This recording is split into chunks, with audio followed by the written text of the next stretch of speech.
tour won't also be complete without trying the town's best delicacies. Ang talaga pong native delicacies ng Buzos ay yung minasa. At ito po ay original na kinakain sa panahon ng Kastila ng mga mayayaman tao. At ito ay originally sago. At actually, super swerte ako today dahil tuturuan ako ni Miss Mafe kung paano gumawa ng minasa.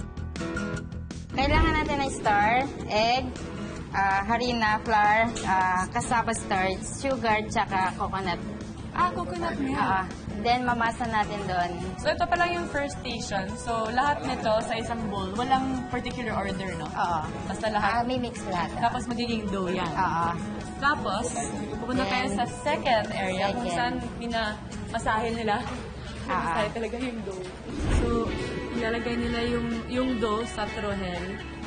Para magka-corky sila. Nakakapagod, di ba, kuya? Dapat malaki yung Malakas, oo. Ay, tigas pa. Ilan beses ba ako mag-flatten? Okay ba to? Sige pa. Okay na? Tapos, oops, masyadong maligas ba?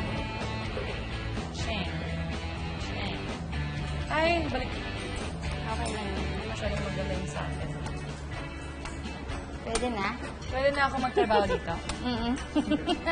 Thank you very much.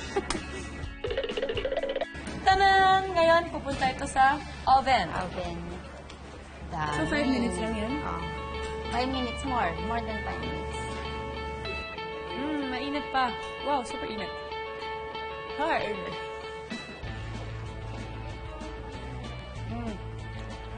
Masarap nga sa kape.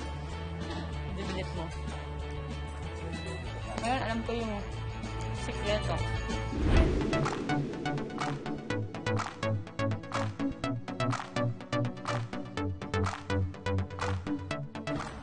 Sobrang sarap.